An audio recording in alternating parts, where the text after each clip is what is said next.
Dito naman sa ICI, ano ho ba ang plano ngayon rito, partner, since isa na lang ang natitirang tao? Bubuwagin na ba ito?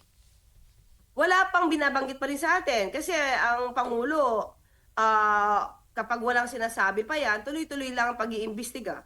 So tuloy-tuloy pa rin ang ICI. Mm-mm. Kahit mag-isa lang yan, si Justice Reyes, no, ang chairman, dahil kumpleto naman siguro yung papel na naibigay sa kanila. Although may mga iba pang mga issues, pero kung sasabihin natin na naging trabaho ni Sec Babe Singson at di dating Commissioner Fajardo, sinabi naman nila na kanilang trabaho ay natapos.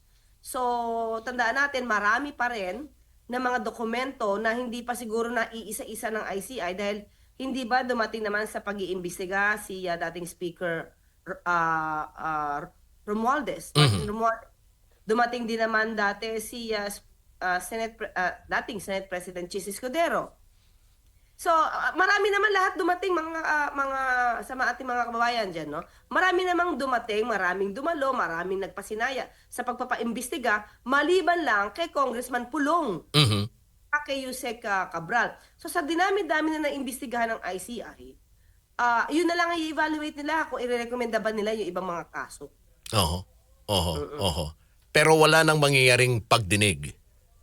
Ay sa ngayon, hindi natin alam kung anong plano ng ICI Mhm. sa sinasabing pagdinig. Baka nga sa ngayon, marami na silang dokumento at kailangan nilang i-evaluate muna ito para kung ano man yung dapat na i-recommenda na for filing ay ma-recommenda na sa ombudsman at saka sa DOJ. Mm. Well, sa tingin mo, sapat na yung mga ginawa nilang pagdinig, yung trabaho nila?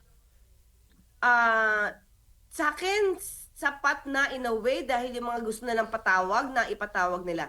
Ang hindi ko lang alam, no, partner, di ko lang alam kung yung ghost projects no nakarang administrasyon ay nakapag-sumiti na rin sa kanilang mga dokumento.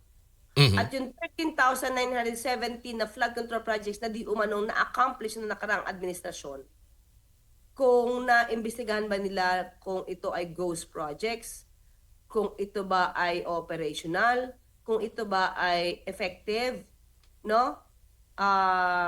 Yun ang hindi, ako personally, hindi ko alam kung meron silang Mm. naimbestigahan Pero patungkol sa nakataang administrasyon. pero eto mga binabanggit mo nga, partner, mga ghost project ng nakarang administrasyon, eto ba ay gusto din paimbestiga ng Pangulo? Kasama yun sa EO 93 Oo. na 10 years. Oo. Na yung 10 years na projects, Oo.